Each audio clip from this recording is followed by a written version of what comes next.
Hey guys, welcome to my studio. Today I wanted to share with you a really simple way to make a fun t-shirt, and I'm making mine for New Year's Eve. And the first thing I'm going to do is pull up Design Space. Now I am working on setting up a new camera to figure out how to better video my screen so you guys can see it a little bit easier. So just know that I'm working on that, and thank you for being patient.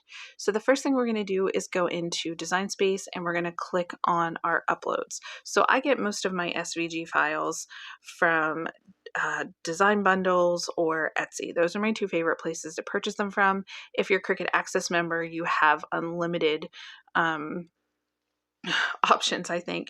There's a lot of options on Cricut Access. I'm an Access member. I really like being an Access member. It gives me a lot of freedom to use a lot of things that I like. And yeah, so like I said, most of these are from Etsy or from Design Bundle. And I'm going to make this really cute sparkle like champagne t-shirt, and I'm going to wear this for New Year's Eve. So the one thing I want to do whenever it first pops up, it could pop up tiny like this or it could pop up super big, and that's not a big deal. You're just going to resize it.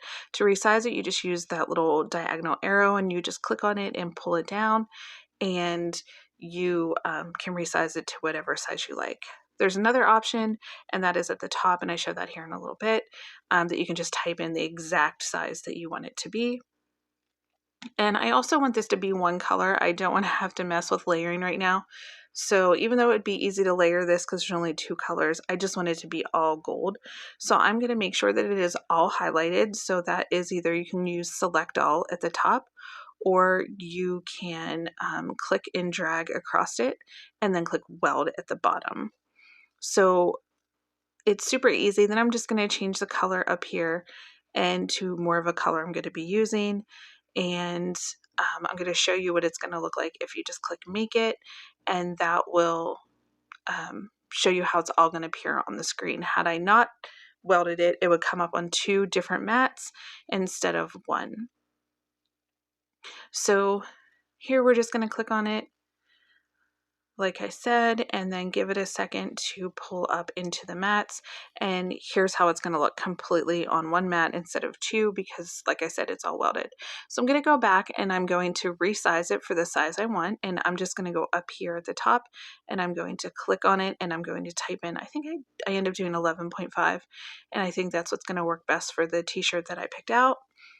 And now I'm ready to go ahead and click make it again.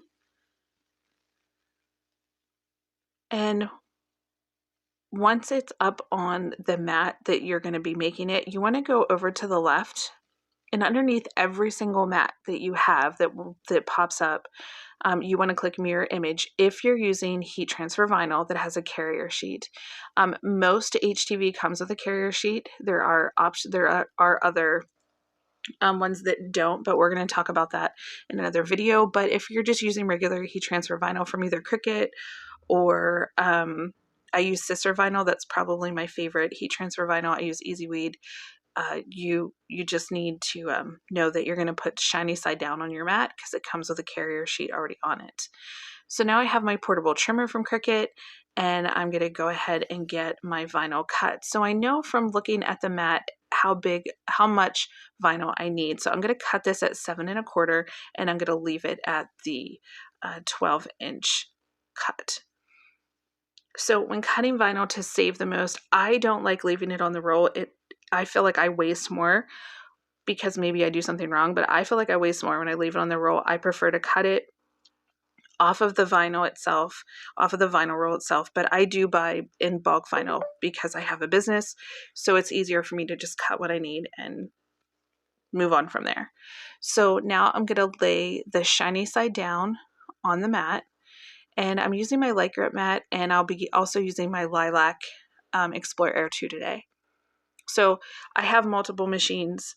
I just got the Cricut Explorer Air 2 Mint machine, and it is so pretty. I really like the way it looks in my craft room. But I have a video on that. I can put a link to that for you guys as well. But I'm going to be using my Lilac one just because it's out and it's ready. And so we're just going to move over there once I get my vinyl down. Remember, shiny side down, dull side up. And let's get started.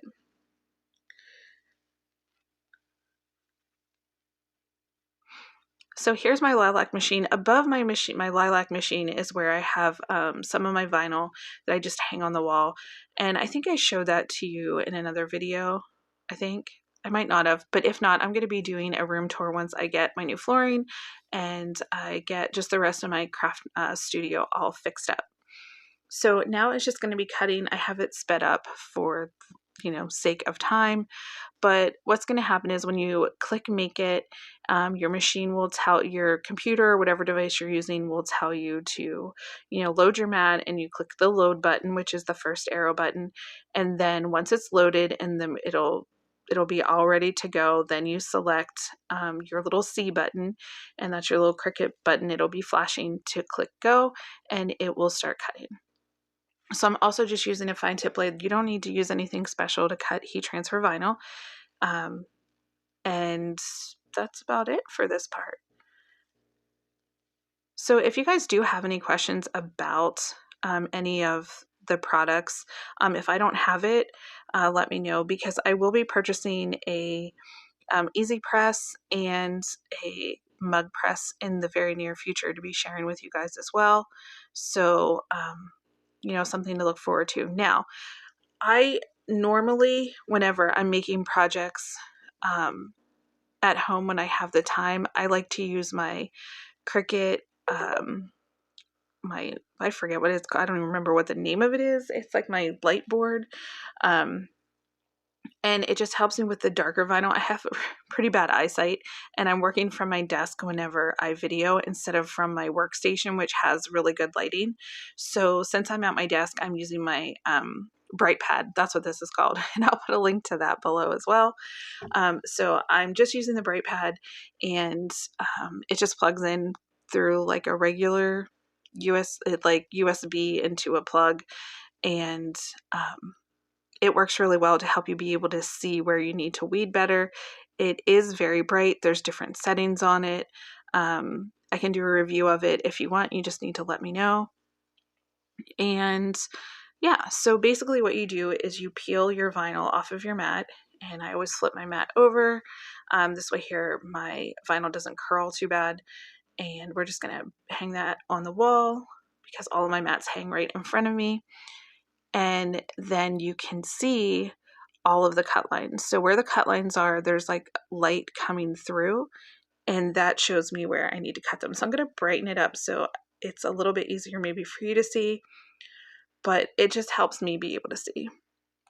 So I'm just going to use my weeding tool, and it's just like a little pick, and you just start from one corner and you just start peeling. I like to go back and forth, left to right, rock the vinyl.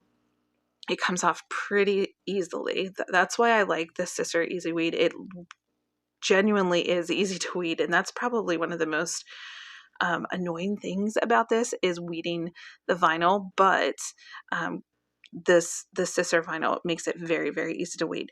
Cricut vinyl is not too bad. The Paper Studio from Hobby Lobby, I do not suggest that at all. Like I don't think that's a good vinyl to weed. I think it's kind of a pain, but that's just personal preference. Some people like prefer that over Cricut and Scissor, but not me. 100%. I work with it every single day, and I rather work with Scissor or Cricut over Paper Studio. So now I'm just using my little weeding holder, it's just like a nail polish holder.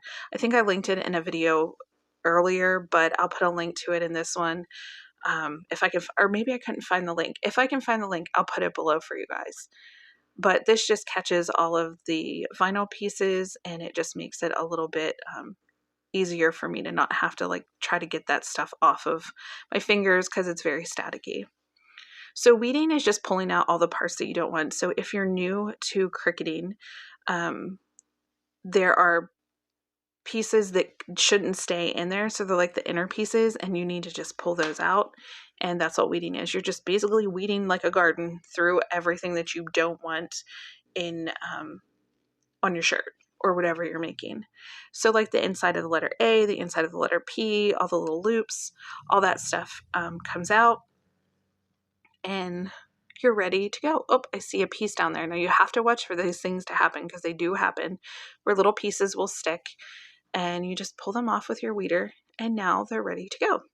So now we can move over to my heat press, and I always do like to double check mine too, I should say that.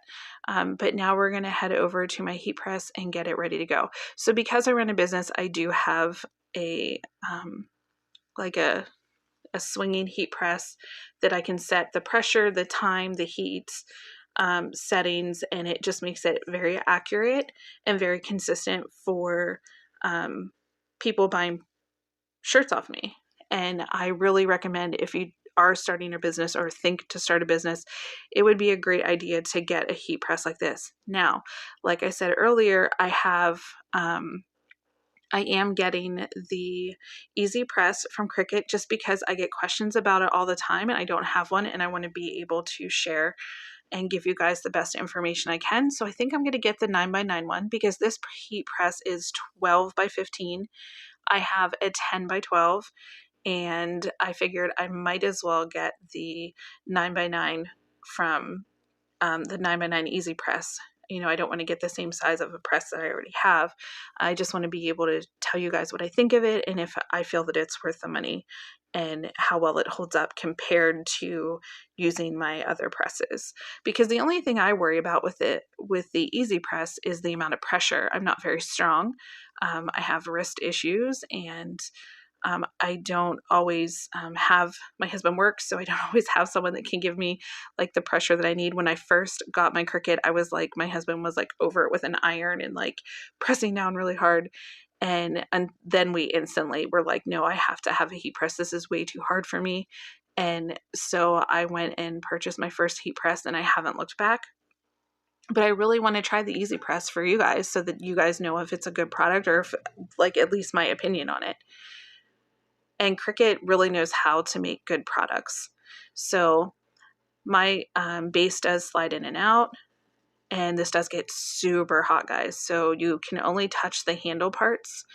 And I set it for 30 seconds or just a few seconds because I'm just heating this shirt to find the center. So I folded it in half, and now I have a center line that I know will line up my vinyl just perfectly. So I'm going to adjust the shirt on the tray, or I think it's called a plate, the plate of the machine. And then I'm going to line up my folded design that I folded in half so I knew where the center of that was. And I'm just going to lift it up to make sure I'm happy on both sides, that it is centered for me. And then I'm going to go ahead and I'm going to press it. So I press my scissor vinyl at 325 degrees for 30 seconds with the carrier sheet on. And then I take the carrier sheet off. I give it like just a second to cool. And then I put my, my Teflon sheet, had to see it, know the word, over top of it, and I press it again for another 30 seconds. This has been, for my personal preference, for my personal machines that I use every single day, that has been my tried and true, always works. I don't have any complaints of things coming off of t-shirts, and I've been selling for 2 years, So that's just what works for me. That's what I'm comfortable using. And I think it turned out so cute, guys. I'm really excited to wear this on New Year's Eve. I hope you all have a great new year. I hope you all set goals and work towards them. And here is a final how it turned out. Like I said, I'm really excited about it. I don't make myself shirts. Like I said earlier, I make shirts for everybody else. So I'm going to start making shirts for me, So I hope you guys enjoyed this video. I hope it was helpful. If you have any questions, please leave them down below. So have a very happy and safe, healthy new year. And I will talk to you guys soon. Thanks for watching. Bye.